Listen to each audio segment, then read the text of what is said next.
Hello student, एक बार फिर तो ਤੁਹਾਡਾ ਸਵਾਗਤ ਹੈ ਮੇਰੇ channel GK with RD sir. ਇਸ ਤੋਂ ਪਹਿਲਾਂ ਆਈ ਹੋਪ ਕਿ ਤੁਸੀਂ ਸਾਰਿਆਂ ਨੇ ਮੇਰੀਆਂ 5-6 ਪੋਸਟ ਮੈਂ ਲੈਕਚਰ ਏਸ਼ੀਅੰਟ ਹਿਸਟਰੀ ਦੇ ਪੋਸਟ ਕੀਤੇ ਸੀ। ਉਹਦੇ ਵਿੱਚ ਮੈਂ ਦੱਸਿਆ ਸੀ ਤੁਹਾਨੂੰ ਇੰਡਸ ਵੈਲੀ ਸਿਵਲਾਈਜੇਸ਼ਨ, ਮੈਸੋਪੋਟਾਮੀਆ, ਚਾਈਨੀਜ਼ ਸਿਵਲਾਈਜੇਸ਼ਨ ਅਤੇ ਸੁਮੇਰੀਅਨ ਜਿਹੜੀ ਸੱਭਿਅਤਾ ਸੀ ਉਸ ਦੇ ਬਾਰੇ ਮੈਂ ਤੁਹਾਨੂੰ ਦੱਸ ਚੁੱਕਿਆ। ਅਤੇ ਪਲੀਜ਼ ਉਸ 5 ਲੈਕਚਰ ਨੂੰ ਤੁਸੀਂ ਵੇਖ ਲਓ ਤਾਂ ਕਿ ਤੁਹਾਡਾ ਜਿਹੜਾ ਡੇ ਬਾਏ ਡੇ, ਕਿਉਂਕਿ ਅਸੀਂ ਲੂਸੈਂਟ ਬੁੱਕ ਦੀ ਸਮਰੀ ਬਣਾ ਰਹੇ ਹਾਂ ਡਿਟੇਲ ਦੇ ਵਿੱਚ, ਠੀਕ ਹੈ ਜੀ। ਇਸ ਨੂੰ ਡਿਟੇਲ ਦੇ ਵਿੱਚ ਡਿਸਕਸ ਕਰੂੰਗਾ, ਤੁਹਾਨੂੰ ਐਵੇਂ ਨਹੀਂ ਗਾ ਕਿ ਉੱਪਰੋਂ ਪੜ੍ਹਾ ਦੂੰਗਾ। ਇਸ ਨੂੰ ਡਿਟੇਲ ਦੇ ਵਿੱਚ ਡਿਸਕਸ ਕਰਾਂਗਾ। ਅਤੇ ਇੰਡਸ ਵੈਲੀ ਸਿਵਲਾਈਜੇਸ਼ਨ ਜਿਹੜਾ ਸੀਗਾ ਉਹ ਕੰਪਲੀਟ ਟੌਪਿਕ ਹੋ ਚੁੱਕਿਆ ਹੈ। ਉਹ ਪ੍ਰੀਵੀਅਸ ਲੈਕਚਰਸ ਦੇ ਵਿੱਚ ਤੁਸੀਂ ਜਾ ਕੇ ਵੇਖ ਸਕਦੇ ਹੋ ਪਲੇਲਿਸਟ ਦੇ ਵਿੱਚ, ਇਸ ਚੈਨਲ ਦੇ ਉੱਪਰ ਹੀ। ਅੱਜ ਅਸੀਂ ਡਿਸਕਸ ਕਰਾਂਗੇ ਜੀ ਵੈਦਿਕ ਕਲਚਰ ਦੇ ਬਾਰੇ, ਮਤਲਬ ਵੈਦਿਕ ਕਾਲ ਦੇ ਬਾਰੇ। ਹਿੰਦੀ ਦੇ ਵਿੱਚ ਇਹਨੂੰ ਵੈਦਿਕ ਕਾਲ ਬੋਲਦੇ ਹਾਂ। ਇਹ ਵੈਦਿਕ ਕਾਲ ਨੂੰ ਸਮਝਣ ਵਾਸਤੇ ਸਿਰਫ ਤੁਸੀਂ ਇੱਕ ਪ੍ਰਜ਼ਿਊਮ ਕਹਿੰਦਾ ਇਮੈਜੀਨੇਸ਼ਨ ਕਰਨੀ ਹੈ ਕਿ ਇਹ ਲੋਕ 2 ਸੁਸਾਇਟੀਆਂ ਦੇ ਵਿੱਚ ਰਹਿੰਦੇ ਸੀ। ਇਹ ਮੈਂ ਅੱਗੇ ਐਕਸਪਲੇਨ ਕਰੂੰਗਾ। ਤਾਂ ਜੋ ਸਟੂਡੈਂਟ ਇਸ ਟਾਈਮ ਦੇ ਉੱਪਰ ਡਾਇਰੈਕਟ ਇਸੇ ਵੀਡੀਓ ਨੂੰ ਵੇਖ ਰਹੇ ਆ, ਅਗਰ ਤੁਹਾਨੂੰ ਵਧੀਆ ਵੀਡੀਓ ਲੱਗੇ ਤਾਂ ਪਲੀਜ਼ ਲਾਈਕ ਕਰਨਾ, ਸ਼ੇਅਰ ਕਰਨਾ, ਕਮੈਂਟ ਕਰਕੇ ਜ਼ਰੂਰ ਦੱਸੋ ਜੀ। ਅਗਰ ਕੋਈ ਗਲਤੀ ਹੈ, ਇੰਪਰੂਵਮੈਂਟ ਚਾਹੀਦੀ ਹੈ ਮੈਨੂੰ ਕਿਸੇ ਤਰੀਕੇ ਦੀ, ਤਾਂ ਮੈਨੂੰ ਉਹ ਵੀ ਦੱਸੋ। ਅਗਰ ਵੀਡੀਓ ਵਧੀਆ ਲੱਗੀ ਹੋਵੇ ਤਾਂ ਪਲੀਜ਼ ਤੁਹਾਡੇ ਐਪਰੀਸ਼ੀਏਸ਼ਨ ਨਾਲ ਹੀ ਕੀ ਹੋਏਗਾ, ਮੈਨੂੰ ਮੋਟੀਵੇਸ਼ਨ ਮਿਲਦਾ। ਤਾਂ ਪਲੀਜ਼ ਲਾਈਕ ਅਤੇ ਸ਼ੇਅਰ ਜ਼ਰੂਰ ਕਰਨਾ। ਅਤੇ ਆਓ ਜੀ ਇਸ ਨੂੰ ਆਪਣੇ ਲੈਕਚਰ ਨੂੰ ਸਟਾਰਟ ਕਰਦੇ ਹਾਂ। ਅਤੇ ਉਸ ਤੋਂ ਬਾਅਦ ਮੈਂ ਤੁਹਾਡਾ ਆਪਣਾ ਰਵੀ ਸਰ, CBC ਅਬੋਹਰ ਤੋਂ। ਅੱਜ ਅਸੀਂ ਵੈਦਿਕ ਲਿਟਰੇਚਰ ਦੇ ਬਾਰੇ ਗੱਲ ਕਰਾਂਗੇ। ਆਓ ਜੀ ਹੁਣ ਆਪਾਂ ਇਸ ਦੇ ਬਾਰੇ ਗੱਲ ਕਰੀਏ। ਦੇਖੋ ਜੀ, ਵੈਦਿਕ ਕਾਲ ਦਾ ਮਤਲਬ ਕੀ ਸੀਗਾ, ਤੁਹਾਨੂੰ ਇਹ ਤਾਂ ਪਤਾ ਹੋਏਗਾ ਜੀ, ਆਰਿਆ ਦੀ ਗੱਲ ਹੋ ਰਹੀ ਹੈ। ਹਰ ਕੋਈ ਦੇਖੋ ਜੀ, ਇਸ ਦੁਨੀਆ ਦੇ ਵਿੱਚ, ਇਸ ਪੂਰੇ ਵਰਲਡ ਦੇ ਵਿੱਚ ਆਰਿਆ ਜਾਤੀ ਇੱਕ ਐਸੀ ਜਾਤੀ ਸੀ ਜਿਹੜੀ ਸਾਰਿਆਂ ਨਾਲੋਂ ਚਲਾਕ, ਜਿਨ੍ਹਾਂ ਨੇ ਸਭ ਤੋਂ ਪਹਿਲਾਂ ਕੋਈ ਚੀਜ਼ ਨੂੰ ਲਿਖਿਆ ਜਾਂ ਕਹਿੰਦੇ ਨਾ ਇਸ ਕਲਚਰ ਨੂੰ, ਪੋਲਿਟੀ ਨੂੰ, ਸਾਰੀ ਚੀਜ਼ਾਂ ਨੂੰ ਸਟਾਰਟ ਕਰਨ ਵਾਲੇ ਲੋਕ ਕੌਣ ਸੀ? ਆਰਿਆ। ਹਰ ਕੋਈ ਇਸ ਦੁਨੀਆ ਦੇ ਵਿੱਚ, ਭਲੇ ਉਹ ਅੰਗਰੇਜ਼ ਹੈ, ਕੋਈ ਵੀ ਕਮਿਊਨਿਟੀ ਹੈ, ਉਹ ਹਰ ਕੋਈ ਕਮਿਊਨਿਟੀ ਆਪਣੇ ਆਪ ਨੂੰ ਆਰਿਆ ਕਹਾਉਣਾ ਚਾਹੁੰਦੀ ਹੈ। ਬਟ ਉਹ ਆਰਿਆ, ਇਸ ਦੇ ਲਈ ਸਾਡੀ ਕਾਫੀ ਥਿਊਰੀਆਂ ਨੇ, ਕਾਫੀ ਲੋਕ ਇਹਦੇ ਪਿੱਛੇ ਜਿਹੜੇ ਰਾਈਟਰ ਨੇ ਆਪਸ ਦੇ ਵਿੱਚ ਬਹਿਸ ਹੁੰਦੀ ਰਹਿੰਦੀ ਹੈ ਕਿ ਆਰਿਆ ਇੱਥੋਂ ਆਏ ਸੀ, ਆਰਿਆ ਉੱਥੋਂ ਆਏ ਸੀਗੇ। ਹੁਣ ਇਹਦੇ ਵਿੱਚ ਪਹਿਲਾਂ ਇਹਨਾਂ ਕੀ ਸਮਝਣਾ, ਮੈਂ ਤੁਹਾਨੂੰ ਇੱਕ ਚੀਜ਼ ਦੱਸੂੰਗਾ। ਆਰਿਆ ਨੂੰ ਜੀ, ਜਿਹੜੇ ਆਰਿਆ ਸੀਗਾ, ਇਹ ਤਾਂ ਆਪਾਂ ਗੱਲ ਕਰ ਲਾਂਗੇ ਆਰਿਆ ਕਿੱਥੋਂ ਆਏ ਸੀ, ਪਰ ਇਹ ਜਿਹੜੇ ਆਰਿਆ ਸੀ, ਜਿਹੜਾ ਵੈਦਿਕ ਕਾਲ ਹੈ ਨਾ, ਇਹਨੂੰ 2 ਭਾਗਾਂ 'ਚ ਡਿਵਾਈਡ ਕੀਤਾ ਗਿਆ, ਠੀਕ ਹੈ ਜੀ। ਹੁਣ ਪਹਿਲਾਂ ਟਾਈਮ ਪੀਰੀਅਡ ਵੇਖ ਲਓ। ਆਪਾਂ 2500 ਤੋਂ ਲੈ ਕੇ 1750 BC ਤੱਕ ਆਪਾਂ ਪਹਿਲਾਂ ਕੀ ਵੇਖਿਆ ਸੀ? ਇੰਡਸ ਵੈਲੀ ਸਿਵਲਾਈਜੇਸ਼ਨ। ਤੁਹਾਨੂੰ ਪਤਾ ਸੀਗਾ ਜੀ, ਮੋਹਨਜੋਦਾਰੋ, ਆਈ ਹੋਪ ਕਿ ਤੁਸੀਂ ਮੂਵੀ ਵੇਖੀ ਹੋਣੀ ਹੈ। ਉਹਦੇ ਵਿੱਚ ਤੁਸੀਂ ਇਹ ਵੇਖਿਆ ਸੀਗਾ ਕਿ ਇਹ ਲੋਕ ਇੰਡਸ ਰਿਵਰ ਨੂੰ ਛੱਡ ਕੇ ਪਰਲੇ ਪਾਸੇ ਨੂੰ, ਪਾਕਿਸਤਾਨ, ਅਫਗਾਨਿਸਤਾਨ ਵੱਲ ਲੋਕ ਚਲੇ ਗਏ ਸੀਗੇ। ਅਤੇ ਕੁਛ ਲੋਕ ਸ਼ਾਇਦ ਗੰਗਾ ਵੈਲੀ ਦੇ ਵਿੱਚ ਵੀ ਆਏ ਹੋਣ, ਗੰਗਾ ਨਦੀ ਵਾਲੇ ਪਾਸੇ। ਅਤੇ ਆਪਾਂ ਜਿਓਗ੍ਰਾਫੀ ਵੀ ਕਰਾਂਗੇ, ਇਸ ਦੇ ਵਿੱਚ ਤੁਹਾਨੂੰ ਸਾਰੀ ਨਦੀਆਂ ਵੀ ਕਰਾਵਾਂਗਾ। ਅਤੇ ਉਸ ਤੋਂ ਬਾਅਦ ਹੁਣ ਗੱਲ ਆਉਂਦੀ ਹੈ ਜੀ, ਜਿਹੜੇ ਆਰਿਆ ਆ ਕੇ ਇੰਡਸ ਵੈਲੀ, ਕਿਉਂਕਿ ਇੰਡਸ ਵੈਲੀ ਸਿਵਲਾਈਜੇਸ਼ਨ ਜਿੱਥੇ ਬਸੀ ਸੀ, ਇੰਡਸ ਵੈਲੀ ਜਦੋਂ ਖ਼ਤਮ ਹੁੰਦੀ ਹੈ, ਉਹਦੇ 200-250 ਸਾਲ ਆਪਾਂ ਨੂੰ ਨਹੀਂ ਪਤਾ ਕੀ ਹੋਇਆ। ਨਾ ਕਿਸੇ ਰਾਈਟਰ ਕੋਲ ਇਹਦੀ ਕੋਈ ਕਿਤਾਬ ਹੈਗੀ ਹੈ ਕਿ ਦੱਸ ਸਕੇ ਵੀ ਇਹਨਾਂ 2-3 ਸਾਲਾਂ ਦੇ ਵਿੱਚ ਕੀ ਹੋਇਆ ਕਮਿਊਨਿਟੀ ਦਬਾ ਕੇ। ਕਿਉਂਕਿ ਇੱਕ ਕਮਿਊਨਿਟੀ ਵਿਛੜੀ ਹੈ, ਪੂਰੀ ਸਿਵਲਾਈਜੇਸ਼ਨ ਖ਼ਤਮ ਹੋਈ ਸੀ, ਤਾਂ ਦੁਬਾਰਾ ਆ ਕੇ ਨਵੀਂ ਸਿਵਲਾਈਜੇਸ਼ਨ ਬਸੀ ਹੈ, ਜਿਹਨੂੰ ਵੈਦਿਕ ਕਾਲ ਬੋਲਦੇ ਹਾਂ ਆਪਾਂ। ਇਹ ਆ ਕੇ ਲੋਕ ਬਸੇ ਨੇ, ਇਹਨਾਂ ਨੇ ਕਮਿਊਨਿਟੀ ਡਿਵੈਲਪ ਕੀਤੀ ਹੈ। ਤਾਂ ਉਹ 200-250 ਸਾਲ ਆਪਾਂ ਨੂੰ ਨਹੀਂ ਪਤਾ, ਪਰ ਟਾਈਮ ਪੀਰੀਅਡ ਇੰਨਾ ਜ਼ਰੂਰ ਪਤਾ ਕਿ ਵੈਦਿਕ ਕਾਲ ਦਾ ਜਿਹੜਾ ਟਾਈਮ ਪੀਰੀਅਡ ਹੈ ਆਪਣੇ ਕੋਲ 1500 BC ਤੋਂ ਲੈ ਕੇ 600 BC ਤੱਕ ਹੈ, ਠੀਕ ਹੈ ਜੀ। 600 ਤੋਂ ਬਾਅਦ ਆਪਾਂ 0 'ਤੇ ਆਵਾਂਗੇ, ਫਿਰ ਆਪਣਾ 1 2 3 4, ਫਿਰ 2019-20 ਤੱਕ ਗੱਲ ਕਰਾਂਗੇ ਆਪਾਂ, ਠੀਕ ਹੈ ਜੀ।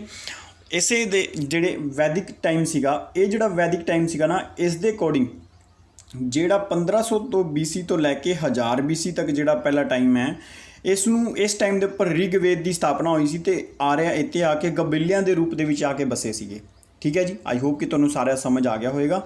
ਉਸ ਤੋਂ ਬਾਅਦ ਜਦੋਂ 1000 BC ਜਿਹੜਾ ਤੋਂ ਲੈ ਕੇ 600 BC ਤੱਕ ਇਹ ਜਿਹੜਾ ਟਾਈਮ ਸੀਗਾ, ਇਹਨੂੰ ਆਪਾਂ ਬੋਲਦੇ ਹਾਂ ਲੇਟਰ ਆਰਿਆ, ਲੇਟਰ ਵੈਦਿਕ ਕਾਲ। ਲੇਟਰ ਵੈਦਿਕ ਕਾਲ ਦਾ ਮਤਲਬ ਕੀ ਸੀਗਾ ਵੀ ਜਿਹੜੇ 1500 ਤੋਂ ਲੈ ਕੇ 1000 ਤੱਕ ਸੀਗੇ, ਇਹ ਸ਼ੁਰੂਆਤੀ ਟਾਈਮ ਸੀਗਾ। ਉਸ ਤੋਂ ਬਾਅਦ ਇੱਥੇ ਜਿਹੜੀ ਸੰਸਕ੍ਰਿਤੀ, ਜਿਹੜੀ ਇਹ 400-500 ਸਾਲਾਂ 'ਚ ਸੰਸਕ੍ਰਿਤੀ ਜਿਹੜੇ ਆਰਿਆ ਸੀਗੇ, ਇਹ ਅਲੱਗ ਤਰ੍ਹਾਂ ਦੇ ਆਰਿਆ ਸੀਗੇ। ਇਹਨਾਂ ਦਾ ਰਹਿਣ ਸਹਿਣ, ਇਹਨਾਂ ਦਾ ਪੋਲੀਟੀਕਲ ਸਿਸਟਮ, ਇਹਨਾਂ ਦਾ ਖਾਣ ਪੀਣ, ਇਹਨਾਂ ਦਾ ਸਾਰਾ ਸਿਸਟਮ ਅਲੱਗ ਸੀਗਾ। ਬਾਅਦ ਦੇ ਵਿੱਚ ਜਿਹੜੇ ਲੇਟਰ ਵਾਲੇ ਸੀਗੇ, ਇਹਨਾਂ ਦਾ ਬਿਲਕੁਲ ਹੀ ਅਲੱਗ ਹੋ ਗਿਆ ਸਿਸਟਮ, ਅਲੱਗ ਸੁਸਾਇਟੀ ਬਣ ਗਈ, ਅਲੱਗ ਕਲਚਰ ਵੱਲ ਨੂੰ ਤੁਰ ਪਏ, ਬੁਰਾਈਆਂ ਆ ਗਈਆਂ। ਉਸ ਤੋਂ ਬਾਅਦ ਬੁਰਾਈਆਂ, ਤੁਹਾਨੂੰ ਪਤਾ ਜਿੱਥੇ ਦੋ ਬੁਰਾਈਆਂ, ਜਿੱਥੇ ਵੀ ਬੁਰਾਈ ਆਊਗੀ ਉੱਥੇ ਨਵੇਂ ਧਰਮਾਂ ਦਾ ਜਨਮ ਜ਼ਰੂਰ ਹੋਏਗਾ। ਇਸੇ ਟਾਈਮ ਦੇ ਵਿੱਚ ਜਦੋਂ ਇਹ ਟਾਈਮ ਲੇਟਰ ਵੈਦਿਕ ਪੀਰੀਅਡ ਦਾ ਜਿਹੜਾ 600 BC ਦੇ ਆਪਾਂ ਨੇੜੇ ਪਹੁੰਚਾਂਗੇ, ਉਸ ਟਾਈਮ ਪਰ ਜੈਨਿਜ਼ਮ ਤੇ ਬੁੱਧਿਜ਼ਮ ਨਾਮ ਦੇ ਦੋ ਧਰਮ ਆਉਣਗੇ, ਕਿਉਂਕਿ ਜਿਹੜਾ ਲੇਟਰ ਵੈਦਿਕ ਪੀਰੀਅਡ ਸੀਗਾ ਇਹਦੇ ਵਿੱਚ ਕੀ ਸੀਗੇ, ਲੋਕ ਬੁਰਾਈਆਂ ਦੇ ਵਿੱਚ, ਕਾਫੀ ਬੁਰਾਈਆਂ ਦੇ ਵਿੱਚ ਫਸ ਚੁੱਕੇ ਸੀਗੇ। ਇਹਨਾਂ ਦੇ ਕਾਫੀ ਤਰ੍ਹਾਂ ਦੇ ਯੱਗ, ਪਤਾ ਨਹੀਂ ਕੀ ਇਹਨਾਂ ਨੂੰ ਦੱਸ ਦਿੱਤਾ ਗਿਆ ਸੀਗਾ। ਇਹਨਾਂ ਕਾਫੀ ਰਿਚੁਅਲਸ ਇੱਦਾਂ ਕਰਨ ਲੱਗ ਗਏ ਸੀਗੇ ਵੀ ਜਾਦੂ ਟੋਣੇ ਟੋਟਕੇ ਸਾਰੇ ਕਰਨ ਲੱਗ ਗਏ ਸੀਗੇ। ਇਹਨਾਂ ਤੋਂ ਮੁਕਤੀ ਪਾਉਣ ਵਾਸਤੇ, ਅਲੱਗ ਕਲਚਰ ਨੂੰ, ਇਹਨਾਂ ਚੀਜ਼ਾਂ ਨੂੰ ਖ਼ਤਮ ਕਰਨ ਵਾਸਤੇ, ਮਤਲਬ ਹਿੰਦੂ ਧਰਮ ਦੇ ਵਿੱਚ ਸਭ ਤੋਂ ਜ਼ਿਆਦਾ ਬੁਰਾਈਆਂ ਆਪਾਂ ਕਹਿ ਦਈਏ ਨਾ ਤਾਂ ਕਿਹੜੀਆਂ ਕਿੱਥੇ ਆਈਆਂ ਸੀਗੀਆਂ, ਲੇਟਰ ਵੈਦਿਕ ਪੀਰੀਅਡ ਦੇ ਵਿੱਚ। ਉੱਥੇ ਜਦੋਂ ਬੁਰਾਈਆਂ ਕਿਸੇ ਧਰਮ ਦੇ ਵਿੱਚ ਆਉਂਦੀਆਂ ਨੇ ਤੇ ਨਵਾਂ ਧਰਮ ਜ਼ਰੂਰ ਜਨਮ ਲੈਂਦਾ। ਉਸ ਤੋਂ ਬਾਅਦ ਆਪਾਂ ਉਹ ਅਗਲੀ ਗੱਲ ਆਪਾਂ ਜੈਨਿਜ਼ਮ ਬੁੱਧਿਜ਼ਮ ਪੜ੍ਹਾਂਗੇ 600 BC। ਹੁਣ ਤੁਹਾਨੂੰ ਮੈਂ ਦੱਸਦਾ ਜੀ ਦੋ ਆ ਰਹੇ ਸੀਗੇ, ਇੱਕ ਸੀਗਾ 1500 BC ਤੋਂ ਲੈ ਕੇ 1000। ਇਹਦੇ ਵਿੱਚ ਰਿਗਵੇਦ ਦੀ ਸਥਾਪਨਾ ਕੀਤੀ ਗਈ ਸੀ, ਜਿਹੜਾ ਆਪਾਂ ਪਹਿਲੇ ਲੈਕਚਰ ਦੇ ਵਿੱਚ ਪੜ੍ਹਿਆ। ਮੈਂ ਤੁਹਾਨੂੰ ਪੜ੍ਹਾ ਕੇ ਆਇਆ ਰਿਗਵੇਦ ਦੇ ਬਾਰੇ, ਪਰ ਇੱਥੇ ਵੀ ਪੜ੍ਹਾਊਂਗਾ, ਉਹ ਮੈਂ ਤੁਹਾਨੂੰ ਰਿਵਾਈਜ਼ ਕਰਵਾ ਦਾਂਗਾ। ਬਾਕੀ ਜਿਹੜੇ 3 ਵੇਦ ਨੇ ਉਹ ਲੇਟਰ ਵੈਦਿਕ ਪੀਰੀਅਡ ਦੇ ਵਿੱਚ ਲਿਖੇ ਗਏ ਨੇ। ਟੋਟਲ 4 ਵੇਦ ਨੇ ਟੋਟਲ ਆਪਾਂ ਪੜ੍ਹਦੇ ਹਾਂ, ਜਿਹੜਾ ਲਿਟਰੇਚਰ ਪੜ੍ਹਦੇ ਹਾਂ ਉਹਦੇ ਵਿੱਚ ਰਿਗਵੇਦ ਦੇ ਵਿੱਚ ਪਹਿਲਾਂ ਕੀ ਸੀਗਾ, ਜਿਹੜਾ ਪਹਿਲੇ ਲਿਖਿਆ ਗਿਆ ਸੀਗਾ ਜਦੋਂ ਆਰੀਆ ਆਏ ਸੀਗੇ, ਉਹਨਾਂ ਨੇ ਰਿਗਵੇਦ ਲਿਖਿਆ ਸੀ। ਉਸ ਤੋਂ ਬਾਅਦ ਜਿਹੜਾ ਟਾਈਮ ਸੀਗਾ ਉਹ 3 ਵੇਦ ਲਿਖੇ ਗਏ ਸੀ। ਆਈ ਹੋਪ ਕਿ ਇਹ ਸਾਰਾ ਸਿਸਟਮ ਤੁਹਾਨੂੰ ਸਮਝ ਆ ਗਿਆ ਹੋਵੇਗਾ। ਹੁਣ ਆਪਣੀ ਕਹਾਣੀ ਆਪਾਂ ਸਟਾਰਟ ਕਰਦੇ ਹਾਂ ਕਿ ਹੁਣ ਇਹ ਆ ਕੇ ਬਸੇ ਕਿੱਦਾਂ, ਇਹਨਾਂ ਦਾ ਪੋਲੀਟੀਕਲ ਸਿਸਟਮ ਕਿੱਦਾਂ ਸੀਗਾ, ਇਹਨਾਂ ਦਾ ਕਲਚਰਲ ਸਿਸਟਮ ਕਿੱਦਾਂ ਸੀਗਾ, ਇਹਨਾਂ ਦੀ ਇਕੋਨਮੀ ਕਿੱਦਾਂ ਸੀ, ਇਹ ਸਾਰੇ ਪੁਆਇੰਟ ਆਪਾਂ ਇਹਦੇ ਵਿੱਚ ਦੇਖਾਂਗੇ। ਇਹ ਤੁਹਾਡੀ ਲੂਸੈਂਟ ਦੀ ਬੁੱਕ ਦੇ ਵਿੱਚ ਘੱਟੋ ਘੱਟ ਵੀ 6-7 ਪੇਜ ਨੇ ਇਹਦੀਆਂ। ਜੇ ਮੈਂ ਅੱਧਾ ਪੇਜ ਵੀ ਕਰਕੇ 10-15 ਮੈਕਸਿਮਮ ਵੀਡੀਓ ਤੁਹਾਨੂੰ 15 ਤੋਂ 20 ਮਿੰਟ ਦੀ ਮਿਲੇਗੀ। ਇਹਨੂੰ ਐਜ਼ ਇੱਕ ਸਟੋਰੀ ਟੈਲਿੰਗ ਦੇ ਵਿੱਚ ਸਮਝਣਾ, ਨਹੀਂ ਤਾਂ ਪਹਿਲੀ ਗੱਲ ਤਾਂ ਇਹ ਵੈਦਿਕ ਕਲਚਰ ਦਾ ਸਮਝ ਹੀ ਨਹੀਂ ਆਉਂਦਾ। ਇਹਨੂੰ ਤਰੀਕੇ ਦੇ ਨਾਲ ਬੈਠ ਕੇ ਇੱਕ ਆਰਾਮ ਦੇ ਨਾਲ ਤੁਸੀਂ ਸਮਝਣਾ, ਇਸ ਗੱਲ ਨੂੰ ਸਮਝੋਗੇ ਤਾਂ ਤੁਹਾਨੂੰ ਇਹ ਟੌਪਿਕ ਬਹੁਤ ਆਸਾਨ ਲੱਗੇਗਾ। ਨਹੀਂ ਸਮਝਿਆ ਤਾਂ ਤੁਹਾਨੂੰ ਉਲਝ ਜਾਓਗੇ ਵੀ ਵੇਦ ਕੀ ਸੀ, ਉਪਨਿਸ਼ਦ ਕੀ ਸੀਗੇ, ਛੰਦ ਕੀ ਸੀਗੇ। ਇਹ ਸਾਰੀਆਂ ਚੀਜ਼ਾਂ ਮੈਂ ਅੱਜ ਕਲੀਅਰ ਕਰ ਦੇਵਾਂਗਾ ਤੁਹਾਡੀਆਂ, ਠੀਕ ਹੈ ਜੀ। ਆਈ ਹੋਪ ਕਿ ਤੁਹਾਨੂੰ ਸਾਰਿਆਂ ਨੂੰ ਸਮਝ ਆ ਗਿਆ ਹੋਵੇਗਾ। ਅਤੇ ਪਲੀਜ਼ ਵੀਡੀਓ ਨੂੰ ਲਾਈਕ ਅਤੇ ਸ਼ੇਅਰ ਕਮੈਂਟ ਜ਼ਰੂਰ ਕਰਕੇ ਦੱਸਣਾ, ਠੀਕ ਹੈ ਜੀ। ਹੁਣ ਜੀ ਆਪਾਂ ਗੱਲ ਕਰਦੇ ਹਾਂ ਓਰੀਜਨ ਦਾ ਮਤਲਬ ਕੀ ਹੈ ਜੀ, ਇਹ ਕਿੱਥੋਂ ਆਏ ਸੀ, ਇਹਨਾਂ ਦੀ ਲੋਕੇਸ਼ਨ ਕਿੱਥੇ ਸੀ। ਤੁਹਾਨੂੰ ਪਤਾ ਹੀ, ਜਿਹੜੇ ਆਪਣੇ ਮੋਹਨਜੋਦਾਰੋ ਮੂਵੀ ਵੇਖੀ ਸੀ ਤਾਂ ਰਿਤਿਕ ਰੋਸ਼ਨ ਨੇ ਕੁਝ ਬਚਾ ਵੀ ਲਏ ਸੀ ਕੁਝ ਲੋਕ। ਹੁਣ ਉਹੀ ਲੋਕਾਂ ਦੀ ਗੱਲ ਹੋ ਰਹੀ ਹੈ ਵੀ ਉਹ ਦੁਬਾਰਾ ਆ ਕੇ ਵਸੇ ਨੇ, ਠੀਕ ਹੈ ਜੀ। ਹੁਣ ਕਈ ਲੋਕ, ਹੁਣ ਜਿਹੜੇ ਇਤਿਹਾਸਕਾਰ ਨੇ, ਇਹਨਾਂ ਦੀ ਕਾਫੀ ਲੜਾਈਆਂ ਹੁੰਦੀਆਂ ਨੇ ਆਪਸ ਦੇ ਵਿੱਚ। ਹੁਣ ਦੇਖੋ ਜੀ, the location of the origin of the home of the Aryan still remains the controversial point. ਸਾਰੀ ਦੁਨੀਆ ਦੇ ਵਿੱਚ ਕੰਟਰੋਵਰਸੀਅਲ ਹੈ। ਸਾਰੇ ਲੋਕ ਆਪਣੇ ਆਪ ਨੂੰ ਆਰਿਆ ਕਹਾਉਣਾ ਚਾਹੁੰਦੇ ਆ। ਉਹ ਕਹਿੰਦੇ ਸਾਡੇ ਦੇਸ਼ ਦੇ ਵਿੱਚ ਪਹਿਲਾਂ ਆਏ ਸੀ, ਉਹ ਕਹਿੰਦੇ ਸਾਡੇ ਦੇਸ਼ ਦੇ ਵਿੱਚ ਪਹਿਲਾਂ ਆਏ ਸੀਗੇ। ਇਹ ਹਜੇ ਤੱਕ ਜੀ ਕੰਟਰੋਵਰਸੀਅਲ ਪੁਆਇੰਟ ਹੈ। Some scholars believe that the Aryan were the native to the soil of the India. ਜਿਹੜੇ ਕਈ ਲੋਕ ਜਿਹੜੇ ਇੰਡੀਆ ਦੇ ਲੋਕ ਨੇ ਜਾਂ ਇੰਡੀਆ ਦੀ ਧਰਤੀ ਦੇ ਉੱਪਰ, ਜਿਵੇਂ ਪਾਕਿਸਤਾਨ, ਅਫਗਾਨਿਸਤਾਨ, ਉਹ ਤਾਂ ਕਹਿੰਦੇ ਵੀ ਸਾਡੇ ਇੱਥੇ ਬਸੇ ਸੀ ਆ ਕੇ ਪਹਿਲਾਂ। ਅਤੇ ਕੁਛ ਜਿਹੜੇ ਸਕੋਲਰਸ ਨੇ ਇਹ ਬਲੀਵ ਕਰਦੇ ਨੇ ਕਿ ਇਹ ਮਾਈਗਰੈਂਟ ਹੋਏ ਸੀਗੇ। ਮਾਈਗਰੈਂਟ ਦਾ ਮਤਲਬ ਹੁੰਦਾ ਹੈ ਕਿ ਇਹ ਲੋਕ ਕਿੱਥੋਂ ਨਾ ਕਿੱਥੋਂ ਮੂਵ ਹੋ ਕੇ ਇੰਡੀਆ ਦੇ ਵਿੱਚ ਆ ਕੇ ਵਸੇ ਸੀਗੇ। ਇਹ ਇੰਡੀਆ ਦੇ ਵਿੱਚ ਪੈਦਾ ਨਹੀਂ ਹੋਏ, ਠੀਕ ਹੈ ਜੀ। ਹੁਣ ਆਪਾਂ ਗੱਲ ਕਰਦੇ ਹਾਂ ਆਪਣੀ ਬੁੱਕਸ ਦੇ ਵਿੱਚ ਆਪਣੇ ਕੁਐਸਚਨ ਕੀ ਆਏਗਾ। 2 ਰਾਈਟਰ ਦਾ ਨਾਮ ਯਾਦ ਰੱਖਣਾ ਹੈ, ਇੱਕ ਤਾਂ ਜਿਹੜਾ ਜੀ ਬਾਲ ਗੰਗਾਧਰ ਤਿਲਕ, ਇੱਕ ਨਾਮ ਰੱਖਣਾ ਹੈ ਮੈਕਸ ਮੂਲਰ। ਸਭ ਤੋਂ ਜ਼ਿਆਦਾ ਥਿਊਰੀ ਇਹਦੀ ਮੰਨੀ ਜਾਂਦੀ ਹੈ ਮੈਕਸ ਮੂਲਰ, ਸਾਇੰਟਿਸਟ ਜਿਹੜਾ ਆਰਕੋਲੋਜਿਸਟ ਪਰਸਨ ਹੈ ਜਿਹਨੇ ਥਿਊਰੀ ਦਿੱਤੀ ਹੈ। ਉਹਨੇ ਕਿਹਾ ਜੀ ਇਹ ਆਏ ਸੀ ਸੈਂਟਰਲ ਏਸ਼ੀਆ ਤੋਂ। ਆਈ ਹੋਪ ਕਿ ਤੁਹਾਨੂੰ ਸਾਰਿਆਂ ਨੂੰ ਸਮਝ ਆ ਗਿਆ ਹੋਵੇਗਾ। ਇਹ ਸੈਂਟਰਲ ਏਸ਼ੀਆ ਦੇ ਵਿੱਚੋਂ ਆਏ ਸੀਗੇ। ਅਤੇ ਇਹ ਜਿਹੜੇ ਬਾਲ ਗੰਗਾਧਰ ਤਿਲਕ ਨੇ ਜੀ, ਇਹਨਾਂ ਨੇ ਕਿਹਾ ਸੀਗਾ ਇਹ ਤਾਂ ਆਏ ਸੀਗੇ ਜੀ ਆਰਕਟਿਕ ਰੀਜਨ ਤੋਂ, ਮਤਲਬ ਰਸ਼ੀਆ ਦੇ ਉੱਪਰ ਜਿਹੜਾ ਆਰਕਟਿਕ ਰੀਜਨ ਹੈ ਇੱਥੋਂ ਆਏ ਸੀ। ਮੈਂ ਇਸ ਦੀ ਥਿਊਰੀ ਤੋਂ ਸੰਤੁਸ਼ਟ ਨਹੀਂ ਹਾਂ, ਪਰ ਆਪਣੇ ਇੰਡੀਆ ਦਾ ਇੱਕ ਪਰਸਨ ਹੈ, ਬਹੁਤ ਵੱਡੇ ਕ੍ਰਾਂਤੀਕਾਰੀ ਫਰੀਡਮ ਫਾਈਟਰ ਰਹੇ ਨੇ ਬਾਲ ਗੰਗਾਧਰ ਤਿਲਕ। ਅਤੇ ਉਹਨਾਂ ਦਾ ਆਪਾਂ ਨੂੰ ਕਿਤਾਬ ਜਸਟ ਇੱਕ ਐਜ਼ ਏ ਇੰਡੀਅਨ ਦੇ ਨਾਤੇ ਆਪਾਂ ਸਮਝ ਰਹੇ ਹਾਂ ਕਿ ਆਰਕਟਿਕ ਤੋਂ ਆਪਾਂ ਵੇਖ ਸਕਦੇ ਹਾਂ ਕਿ ਆਰਕਟਿਕ ਦੇ ਵਿੱਚ ਅੱਜ ਵੀ ਰਹਿਣਾ ਬੜਾ ਮੁਸ਼ਕਿਲ ਹੈ। ਅਤੇ ਇਹ ਤਾਂ ਫਿਰ ਵੀ 2000 ਸਾਲ ਪਹਿਲੇ ਦੀ ਗੱਲ ਕਰ ਰਹੇ ਹੈ, ਉੱਥੇ ਰਹਿਣਾ ਬਹੁਤ ਮੁਸ਼ਕਿਲ ਸੀਗਾ। ਆਈ ਹੋਪ ਕਿ ਮੈਨੂੰ ਇਹ ਨਹੀਂ ਲੱਗਦਾ ਕਿ ਉੱਥੋਂ ਆਏ ਸੀਗੇ। ਅਤੇ ਆਪਾਂ ਮੇਨਲੀ ਆਪਣਾ ਮੰਨ ਕੇ ਚੱਲਣਾ ਜੀ ਇਹ ਸੈਂਟਰਲ ਏਸ਼ੀਆ ਤੋਂ ਆਏ ਸੀ। ਇਹ ਮੇਨ ਪੁਆਇੰਟ ਹੈ ਜੀ, ਯੂਰਪ ਤੋਂ ਮਤਲਬ, ਠੀਕ ਹੈ ਜੀ। According to the popular belief the Aryan supposed to having the migrated from the Central Asia into the Indian subcontinent। ਔਰ ਇਹ ਕਿੱਥੇ ਆ ਕੇ ਵਸੇ ਸੀਗੇ ਜੀ, ਇਹ ਜਿਹੜਾ ਇਹਨਾਂ ਦਾ ਟਾਈਮ ਪੀਰੀਅਡ ਹੈ ਸੈਂਟਰਲ ਏਸ਼ੀਆ ਥਿਊਰੀ ਦੇ ਅਕੋਰਡਿੰਗ, ਮੈਕਸ ਮੂਲਰ ਦੇ ਅਕੋਰਡਿੰਗ ਇਹ ਦੱਸਿਆ ਗਿਆ ਜੀ। ਹੁਣ ਕਾਫੀ ਰਾਈਟਰ ਤੁਹਾਨੂੰ ਬੁੱਕਾਂ ਦੇ ਵਿੱਚ ਕਿੱਥੇ ਤੁਸੀਂ ਪੜ੍ਹੋਗੇ ਤਾਂ ਤੁਹਾਨੂੰ ਅਲੱਗ-ਅਲੱਗ ਰਾਈਟਰ ਮਿਲਣਗੇ, ਤਾਂ ਤੁਸੀਂ ਉਹ ਘਬਰਾਉਣਾ ਨਹੀਂ ਹੈ। ਤੁਹਾਨੂੰ ਕੁਐਸਚਨ ਸਿਰਫ ਮੈਕਸ ਮੂਲਰ ਜਾਂ ਬਾਲ ਗੰਗਾਧਰ ਤਿਲਕ ਦੇ ਨਾਮ ਤੋਂ ਆਏਗਾ। ਆਈ ਹੋਪ ਕਿ ਤੁਹਾਨੂੰ ਸਾਰਿਆਂ ਨੂੰ ਸਮਝ ਆ ਰਿਹਾ ਹੋਵੇਗਾ। ਉਸ ਤੋਂ ਬਾਅਦ ਇੱਕ ਜੀ ਆਪਾਂ ਨੂੰ ਜਿਹੜੀ ਇਹ ਥਿਊਰੀ ਦਿੱਤੀ ਹੈ ਨਾ, ਇਹਨੂੰ ਭਾਵੇਂ ਤੁਸੀਂ ਯਾਦ ਰੱਖੋ ਨਾ ਰੱਖੋ, ਇਨਸਕ੍ਰਿਪਸ਼ਨ ਹੁੰਦਾ ਜੀ ਕਿਸੇ ਚੀਜ਼ ਦੇ ਉੱਪਰ ਲਿਖਵਾ ਦੇਣਾ। ठीक है जी, किसी चीज़ के उपर लिखा होना। देखो जी, एक बोगजाई का एक मतलब की है जी, एक इंस्क्रिप्शन है कित्थे एशिया माइनर टर्की ਦੇ ਵਿੱਚ ਟਰਕੀ ਦਾ ਜਿਹੜਾ ਅੱਜ ਇਸਤਾਂਬੁਲ ਨਾਮਕ ਦੀ ਇੱਕ ਜਗ੍ਹਾ ਹੈਗੀ ਹੈ ਜਿਹਨੂੰ ਆਪਾਂ ਏਸ਼ੀਆ ਮਾਈਨਰ ਬੋਲਦੇ ਸੀ, ਕਿਉਂਕਿ ਇਸਤਾਂਬੁਲ ਨਾਮ ਦਾ ਜਿਹੜਾ ਸ਼ਹਿਰ ਹੈ ਇਹ ਦੇਖੋ ਜੀ ਯੂਰਪ ਤੇ ਏਸ਼ੀਆ ਦੇ ਬਿਲਕੁਲ ਕਿਨਾਰੇ ਦੇ ਵਿੱਚ, ਮੈਪ ਦੇ ਵਿੱਚ ਜਾ ਕੇ ਦੇਖਣਾ ਇਹ ਬਿਲਕੁਲ ਕਿਨਾਰੇ ਦੇ ਉੱਪਰ ਵਸਿਆ ਹੈ ਏਸ਼ੀਆ ਮਾਈਨਰ। ਉੱਥੇ ਇੱਕ ਇਨਕ੍ਰਿਪਸ਼ਨਸ ਹੈਗਾ ਇਹ ਜਿਹੜਾ ਬੋਗਜ਼ਾਈ, ਇਹ ਤੁਸੀਂ ਦੇਖ ਲੈਣਾ। ਇਹਦੇ ਵਿੱਚ ਲਿਖਿਆ ਹੋਇਆ ਕਿ ਇਹ ਜਿਹੜੇ ਇਹਦੇ 'ਚ ਨਾ 4 ਦੇਵਤਿਆਂ ਦੀ ਗੱਲ ਕੀਤੀ ਹੋਈ ਹੈ, 4 ਵੈਦਿਕ ਗੋਡ ਦੀ ਗੱਲ ਕੀਤੀ ਹੋਈ ਹੈ। ਇਹ ਜਿਹੜੇ 4 ਵੈਦਿਕ ਗੋਡ ਸੀਗੇ ਨਾ ਇਹ ਸੇਮ ਸੀਗੇ, ਕਿਉਂਕਿ ਇੰਦਰਾ, ਵਰੁਣਾ, ਮਿੱਤਰਾ, ਨਤਸਿਆ, ਇਹ 4 ਗੋਡ ਸੀਗੇ ਜਿਹੜੇ ਪ੍ਰੂਫ ਕਰਦੇ ਨੇ ਸੈਂਟਰਲ ਏਸ਼ੀਆ ਥਿਊਰੀ ਨੂੰ। ਕਿਉਂਕਿ ਤੁਹਾਨੂੰ ਪਤਾ ਹੋਏਗਾ ਸ਼ਾਇਦ ਇੱਕ ਆਰਿਆ ਸੀਗੇ ਜੀ, ਆਰਿਆਂ ਦੀ 2 ਪ੍ਰਜਾਤੀਆਂ ਹੋਈਆਂ ਸੀ। ਆਰਿਆਂ ਦੀ ਇੱਕ ਪ੍ਰਜਾਤੀ ਤਾਂ ਇੰਡੀਆ ਦੇ ਵਿੱਚ ਆ ਕੇ ਜਿਹੜੇ ਇੰਡਸ ਰਿਵਰ ਤੇ ਗੰਗਾ ਵੈਲੀ ਦੇ ਵਿੱਚ ਆ ਕੇ ਵਸ ਗਏ ਸੀ, ਪੰਜਾਬ ਵਾਲੇ ਏਰੀਆ ਦੇ ਵਿੱਚ ਪਾਕਿਸਤਾਨ ਦੇ। ਇੱਕ ਜਾਤੀ ਸੀਗੀ ਜਿਹੜੀ ਜੀ ਈਰਾਨ ਏਸ਼ੀਆ ਵਾਲੇ ਪਾਸੇ ਸੀਗੀ, ਉਹਨੂੰ ਆਪਾਂ ਬੋਲਦੇ ਹਾਂ। ਉਹਨਾਂ ਦੇ ਗੋਡ, ਉਹਨਾਂ ਨੇ ਵੀ ਇੱਕ ਬੁੱਕ ਲਿਖੀ ਸੀ, ਜਿਵੇਂ ਆਪਾਂ ਰਿਗਵੇਦ ਇੰਡੀਆ ਦੇ ਵਿੱਚ ਲੋਕਾਂ ਨੇ ਆਰਿਆਂ ਨੇ ਲਿਖਿਆ, ਰਿਗਵੇਦ ਪਹਿਲੇ ਆਰਿਆਂ ਨੇ, ਅਤੇ ਉਸੇ ਤਰ੍ਹਾਂ ਹੀ ਜਿਹੜੀ ਇਹਨਾਂ ਦੀ ਦੂਜੀ ਪ੍ਰਜਾਤੀ ਸੀ, ਜਿਹੜੀ ਕਹਿੰਦੇ ਨਾ ਇੱਕ 2 ਪ੍ਰਜਾਤੀਆਂ ਦੇ ਵਿੱਚ ਕਬੀਲਿਆਂ ਦੇ ਵਿੱਚ ਡਿਵਾਈਡ ਹੋ ਕੇ ਗਏ ਸੀ, ਅਤੇ ਇੱਕ ਪ੍ਰਜਾਤੀ ਈਰਾਨ ਵਾਲੇ ਪਾਸੇ ਚਲੇ ਗਈ ਸੀ, ਅਤੇ ਉਹਨਾਂ ਨੇ ਵੀ ਸੇਮ ਆਪਣਾ ਇੱਕ ਰਿਗਵੈਦਿਕ ਜਿਵੇਂ ਗ੍ਰੰਥ ਲਿਖਿਆ ਸੀ, ਉਹਦਾ ਨਾਮ ਸੀ ਜਿੰਦ ਅਵਸਥਾ। ਜਿੰਦ ਅਵਸਥਾ, ਠੀਕ ਹੈ ਜੀ। ਜਿੰਦ ਅਵਸਥਾ ਦੇ ਵਿੱਚ ਵੀ ਜਿਹੜੇ ਗੋਡ ਸੇਮ ਸੀਗੇ ਨਾ, ਕਿਉਂਕਿ ਉਹੀ ਗੋਡ ਉੱਧਰ ਯੂਰਪ ਦੇ ਵਿੱਚ ਕੰਮ ਕਰ ਰਹੇ ਸੀ, ਤਾਂ ਉਹਦੇ ਅਕੋਰਡਿੰਗ ਜਿਹੜੇ ਰਿਗਵੇਦ ਦੇ ਵਿੱਚ ਜਿੰਨੇ ਗੋਡ ਹੈਗੇ ਸੀ ਉਹ ਸਾਰੇ ਸੇਮ ਨੇ, ਸੇਮ ਕੰਮ ਨੇ ਉਹਨਾਂ ਦਾ, ਸੇਮ। ਤਾਂ ਕਰਕੇ ਨਾ ਇਹ ਦੱਸਿਆ ਜਾ ਰਿਹਾ ਕਿ ਸੈਂਟਰਲ ਏਸ਼ੀਆ ਥਿਊਰੀ ਸਹੀ ਹੈ, ਠੀਕ ਹੈ ਜੀ। ਆਈ ਹੋਪ ਕਿ ਤੁਹਾਨੂੰ ਸਾਰਿਆਂ ਨੂੰ ਸਮਝ ਆ ਗਿਆ ਹੋਵੇਗਾ। ਉਸ ਤੋਂ ਬਾਅਦ ਆਪਾਂ ਗੱਲ ਕਰਦੇ ਹਾਂ ਕਿ ਇਹ ਜਿਹੜੇ group that come from the India first settlement in the present frontier province of the Punjab in ਕਹਿੰਦੇ ਸਪਤ ਸਿੰਧੂ। ਤੁਹਾਨੂੰ ਪਤਾ ਹੈ ਜੀ ਪੰਜਾਬ ਦੀ ਜਿਹੜੀ ਧਰਤੀ ਹੈ, ਪਾਕਿਸਤਾਨ ਤੇ ਪੰਜਾਬ ਅੱਜ ਦਾ ਮਿਲਾ ਕੇ modern Punjab, eastern western Punjab ਦੋਨਾਂ ਨੂੰ ਮਿਲਾ ਕੇ ਇਹਨਾਂ ਨੂੰ ਆਪਾਂ ਬੋਲਦੇ ਸੀ ਸਪਤਾ ਸਿੰਧੂ, ਕਿਉਂਕਿ 7 ਦਰਿਆਵਾਂ ਦੀ ਧਰਤੀ ਸੀ। ਤੁਹਾਨੂੰ ਇਹ ਤਾਂ ਪਤਾ ਹੋਵੇਗਾ ਸਭ ਤੋਂ ਵੱਡਾ ਦਰਿਆ ਸੀਗਾ ਸਿੰਧੂ, ਉਸ ਤੋਂ ਬਾਅਦ ਸਤਲੁਜ, ਬਿਆਸ, ਰਾਵੀ, ਚਨਾਬ, ਕੁਬਲਾ, ਇਹ ਜਿਹੜੀ ਕਾਬੁਲ, ਗੋਮਤੀ, ਇਹ ਸਾਰੇ ਜਿਹੜੇ ਛੋਟੇ ਛੋਟੇ ਦਰਿਆਵਾਂ ਨੂੰ ਮਿਲਾ ਕੇ 7 ਸਮੁੰਦਰਾਂ ਦੀ ਧਰਤੀ, 7 ਦਰਿਆਵਾਂ ਦੀ ਧਰਤੀ ਨੂੰ ਆਪਾਂ ਸਪਤ ਸਿੰਧੂ ਬੋਲਿਆ ਜਾਂਦਾ ਸੀਗਾ। ਇਹ ਲੋਕ ਇੱਥੇ ਫਰੰਟੀਅਰ ਪਹਿਲਾਂ ਇੱਥੇ ਆ ਕੇ ਵਸੇ ਸੀਗੇ, ਇਹ ਤੁਸੀਂ ਯਾਦ ਰੱਖਣਾ, ਠੀਕ ਹੈ ਜੀ। ਉਸ ਤੋਂ ਬਾਅਦ ਕੀ ਹੈ ਜੀ, ਪਹਿਲਾਂ ਤਾਂ ਇਹ ਸਪਤ ਸਿੰਧੂ ਵਾਲੇ ਏਰੀਆ ਦੇ ਵਿੱਚ ਇਹ ਜਿਵੇਂ ਸਿੰਧੂ ਨਦੀ ਹੈ, ਇਸ ਤੋਂ ਬਾਅਦ ਇਹ ਗੰਗਾ ਵੈਲੀ ਐਵੇਂ ਜਾ ਰਹੀ ਹੈ। ਪਹਿਲਾਂ ਤਾਂ ਇਸ ਦੇ ਏਰੀਆ ਦੇ ਇਸ ਦੇ ਨੇੜੇ ਤੇੜੇ ਆਏ, ਉਸ ਤੋਂ ਬਾਅਦ ਇਹਨਾਂ ਨੇ ਫਿਰ ਇੰਡੀਆ ਦੇ ਵੱਲ ਨੂੰ ਅੰਡਰ ਵੱਲ ਨੂੰ ਟਰੈਵਲ ਕਰਨਾ ਸਟਾਰਟ ਕਰਤਾ। ਜਿਵੇਂ ਜਿਵੇਂ ਲੋਕ ਵੱਧਦੇ ਗਏ ਅਤੇ ਇਹ ਗੰਗਾ ਵੈਲੀ, ਗੰਗਾ ਨਦੀ ਦੇ ਕਿਨਾਰੇ 'ਤੇ ਆਉਂਦੇ ਗਏ ਹੈ ਹੌਲੀ ਹੌਲੀ, ਅਤੇ ਮੈਕਸੀਮਮ ਇਹਨਾਂ ਦੀ ਜਿਹੜੀ ਸਟੇ ਹੋਏਗਾ ਨਾ ਉਹ ਇੰਡਸ ਰਿਵਰ ਅਤੇ ਗੰਗਾ ਵੈਲੀ ਦੇ ਵਿੱਚ ਹੋਏਗਾ। ਜਦੋਂ ਲੇਟਰ ਵਾਲੇ ਵੈਦਿਕ ਕਾਲ ਦੇ ਬਾਰੇ ਗੱਲ ਕਰਾਂਗੇ ਤਾਂ ਉਹ ਗੰਗਾ ਨਦੀ ਨੂੰ ਪਾਰ ਕਰਕੇ ਗੰਗਾ ਨਦੀ ਤੱਕ ਅੱਗੇ ਤੱਕ ਪਹੁੰਚ ਜਾਣਗੇ, ਠੀਕ ਹੈ ਜੀ।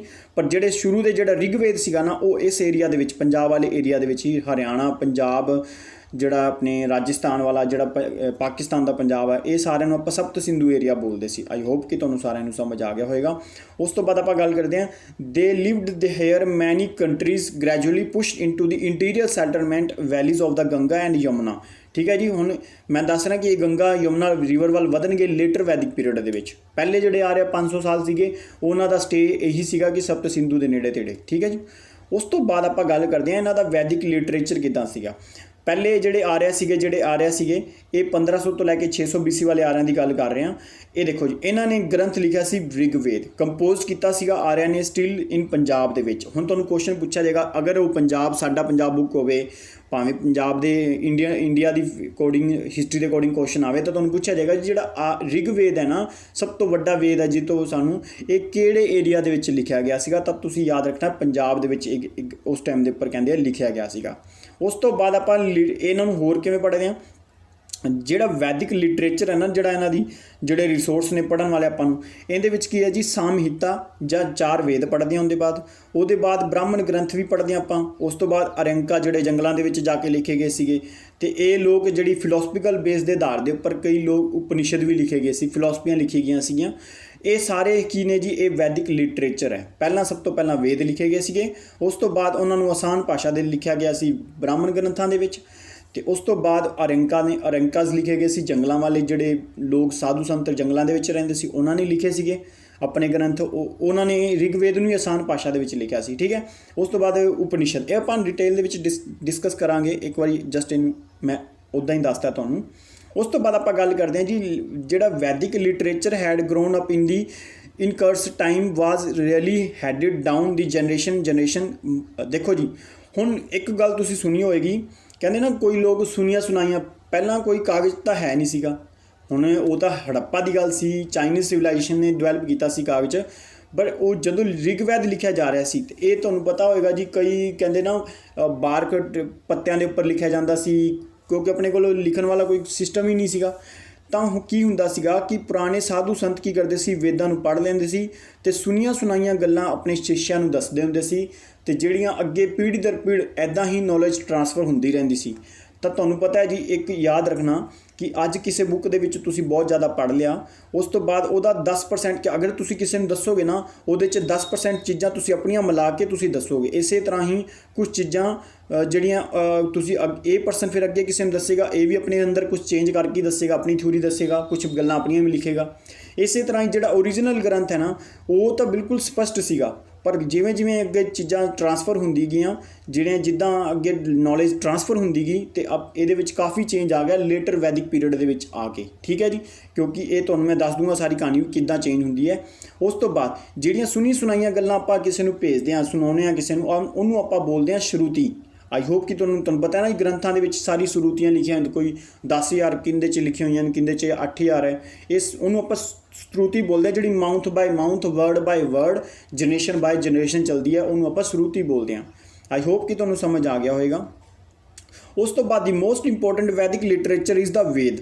ਸਭ ਤੋਂ ਇੰਪੋਰਟੈਂਟ ਜਿਹੜੇ ਆਪਾਂ ਵੈਦਿਕ ਕਾਲ ਨੂੰ ਪੜ੍ਹਨਾ ਹੋਵੇ ਤਾਂ ਸਭ ਤੋਂ ਇੰਪੋਰਟੈਂਟ ਹੈ ਦੀ ਵੇਦ, ਅਤੇ ਇਹਨੂੰ ਆਪਾਂ ਬੋਲਦੇ ਸੀ ਅਪੁਰਸ਼ਾਏ।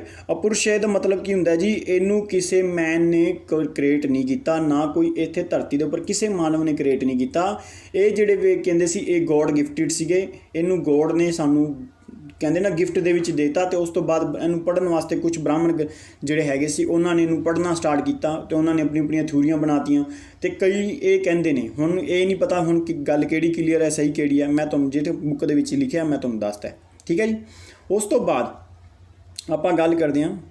ਅੱਛਾ ਠੀਕ ਹੈ ਜੀ, ਹੁਣ ਆਪਾਂ ਨੈਕਸਟ ਵੀਡੀਓ ਦੇ ਵਿੱਚ ਦੇਖਾਂਗੇ, ਕਿਉਂਕਿ ਵੀਡੀਓ ਕਾਫੀ ਵੱਡੀ ਹੋ ਜਾਂਦੀ ਹੈ, ਫਿਰ ਵੇਖਣੀ ਥੋੜ੍ਹੀ ਜਿਹੀ ਟਫ ਹੋ ਜਾਂਦੀ ਹੈ, ਬੈਠਿਆ ਨਹੀਂ ਜਾਂਦਾ। ਅਤੇ ਆਪਾਂ ਹੁਣ ਅਗਲੇ ਜਿਹੜੇ ਵੇਦ ਨੇ, ਮੈਂ ਤੁਹਾਨੂੰ ਜਿਹੜੇ 4 ਵੇਦ ਦੇ ਬਾਰੇ ਦੱਸੂੰਗਾ, ਰਿਗਵੇਦ, ਸਾਮਵੇਦ, ਯਜੁਰਵੇਦ, ਅਥਰਵਵੇਦ, ਇਹਨਾਂ ਸਾਰਿਆਂ ਨੂੰ ਦੱਸੂੰਗਾ। ਹੁਣ ਯਾਦ ਰੱਖਿਆ, ਜਿਹੜੇ ਪਹਿਲੇ 3 ਵੇਦ ਨੇ ਨਾ, ਉਹਨੂੰ ਆਪਾਂ ਵੇਦਾਤਰੀ ਬੋਲਦੇ ਹਾਂ। ਵੇਦਾਤਰੀ ਮਤਲਬ 3 ਵੇਦਾਂ ਦਾ ਜਿਹੜਾ ਸੀਗਾ ਕੰਪੋਜ਼, ਉਹਨੂੰ ਆਪਾਂ ਵੇਦਾਂਤਰੀ ਬੋਲਦੇ ਹਾਂ। ਅਤੇ ਤੁਹਾਨੂੰ ਪਤਾ ਹੈ ਜੀ, ਜਿਹੜਾ ਅਥਰਵਵੇਦ ਸੀਗਾ ਉਹ ਅੱਧਾ ਅਧੂਰਾ ਵੇਦ ਹੈ, ਇਹਨੂੰ ਬਾਅਦ ਦੇ ਵਿੱਚ ਲਿਖਿਆ ਗਿਆ ਸੀਗਾ, ਤਾਂ ਕਰਕੇ ਉਹਨੂੰ 3.5 ਵੇਦ ਵੀ ਬੋਲਦੇ ਹਾਂ ਆਪਾਂ। ਆਈ ਹੋਪ ਕਿ ਤੁਹਾਨੂੰ ਸਾਰਿਆਂ ਨੂੰ ਸਮਝ ਆ ਗਿਆ ਹੋਵੇਗਾ। ਨੈਕਸਟ ਵੀਡੀਓ ਦੇ ਵਿੱਚ ਆਪਾਂ ਸਾਰੇ ਵੇਦ ਪੜ੍ਹਾਂਗੇ, ਉਸ ਤੋਂ ਬਾਅਦ ਤੁਹਾਨੂੰ ਡਿਸਕਸ ਕਰੂੰਗਾ ਇੱਕ ਵੇਦ ਦੇ ਬਾਰੇ, ਉਹਨਾਂ ਦੀ ਪੋਲੀਟੀਕਲ ਸਟਰਕਚਰ ਸਾਰਾ ਮੈਂ ਡਿਟੇਲ ਦੇ ਵਿੱਚ, ਇਹਦੇ ਕਾਫੀ ਲੈਕਚਰ 5-6 ਲੈਕਚਰ ਬਣ ਜਾਣਗੇ ਤੁਹਾਨੂੰ, ਅਤੇ ਵੈਦਿਕ ਕਲਚਰ ਤੁਹਾਡਾ ਬਿਲਕੁਲ ਕਲੀਅਰ ਹੋ ਜਾਊਗਾ, ਤੁਹਾਡਾ ਕੋਈ ਕੁਐਸਚਨ ਗਲਤ ਨਹੀਂ ਹੋਣਾ। ਆਈ ਹੋਪ ਕਿ ਮੇਰੇ ਵੱਲੋਂ ਜੋ ਪੜ੍ਹਾਇਆ ਹੋਏਗਾ। ਠੀਕ ਹੈ ਜੀ, ਥੈਂਕ ਯੂ ਫॉर ਵਾਚਿੰਗ। ਵੇਖਦੇ ਰਹੋ, ਕੰਟੀਨਿਊਟੀ ਬਣਾ ਕੇ ਰੱਖੋ, ਆਪਣੀ ਬੁੱਕਸ ਨੂੰ ਨਾਲ ਜ਼ਰੂਰ ਰੱਖਿਆ ਕਰੋ, ਅਤੇ ਜੋ ਪੁਆਇੰਟ ਸਮਝ ਨਾ ਆਵੇ ਤੁਸੀਂ ਆਪਨੂੰ ਇੱਕ ਸਟੂਡੈਂਟ ਮੈਨੂੰ ਇਹ ਵੀ ਕਹਿੰਦੇ ਸੀਗੇ ਵੀ ਇਹਦੀ PDF ਸਾਨੂੰ ਕਿੱਥੋਂ ਮਿਲੇਗੀ। ਇਹ ਦੱਸਣਾ ਚਾਹੁੰਦਾ ਕਿ ਜਿਹੜੇ ਸਟੂਡੈਂਟ ਕੀ ਹੈ ਜੀ, ਡਿਸਕ੍ਰਿਪਸ਼ਨ ਬਾਕਸ ਦੇ ਵਿੱਚ ਮੈਂ WhatsApp ਲਿੰਕ ਦਿੱਤਾ ਹੋਇਆ ਹੈ, ਉਸ ਦੇ ਵਿੱਚ ਮੇਰਾ ਇੱਕ ਸਟੱਡੀ ਗਰੁੱਪ ਮੈਂ ਖੁਦ ਮੇਰਾ ਆਪਣਾ ਬਣਾਇਆ ਹੋਇਆ, ਉਹਦੇ ਵਿੱਚ ਇਹ ਸਾਰੇ ਤੁਹਾਨੂੰ ਜਿਹੜਾ ਲਿੰਕ ਦੇ ਉੱਪਰ ਜਾ ਕੇ WhatsApp ਗਰੁੱਪ ਦੇ ਵਿੱਚ ਜੁਆਇਨ ਕਰ ਲਓ। ਕੋਈ ਕੁਐਸਚਨ ਪੁੱਛਣਾ ਹੁੰਦਾ ਤਾਂ ਤੁਸੀਂ ਉੱਥੇ ਮੈਨੂੰ ਪੁੱਛ ਸਕਦੇ ਹੋ। ਅਤੇ ਥੈਂਕ ਯੂ ਫॉर ਵਾਚਿੰਗ, ਅਤੇ ਆਪਣੇ ਫਰੈਂਡਸ ਨਾਲ ਸ਼ੇਅਰ ਕਰਨਾ ਨਾ ਭੁੱਲਣਾ।